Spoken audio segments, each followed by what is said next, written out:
Bizden tapawutlukda Türk halkının yarısı yurt dışına gidip işlenip, mesela 85 milyon Türk var, şonun yarısı yurt dışında değil.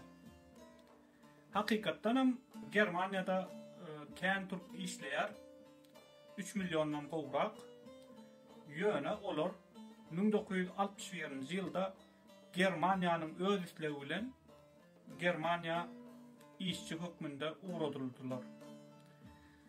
Germaniýa döwleti ikinci Jahan uruşundan soňra şeýle bir ösmäne başlady.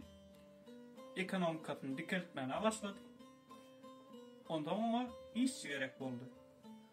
İşçi dünýäden Germaniýa geldi. Türkler yurtdaşynda birinki ýaly garagaryn üçin işlenoklar. Olar gowa aýlyga, dokumental işlerde, deportlara entep beren olar. Biz bolsa $300, onun üstesine de agyr işlerde, hapy işlerde işleýär. Türkler Türkiýede işlete, meselem iýjek işçilerinden, gejegininden daşary gezjegine de şolaryň puly ýetýär. Ya da Türkleriň kwartirada ýaşaýarlar. Onun türlü sebäpler bar. Birinjidan olar 4 diýwar galdyryp, onuň üstüne de şifr goýmak bilen oňa öý diýen oklar.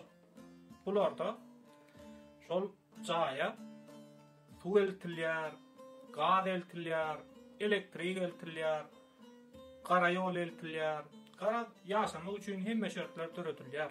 Ýene de pul gazanmak maksady bilen bular şu öz jaýlaryny satýarlar we pulna da banka goýýarlar.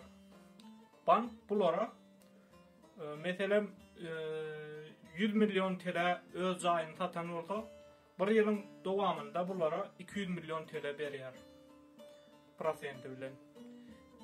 Onda men banka goýanym amatly, onun içinde ýaşanymdan.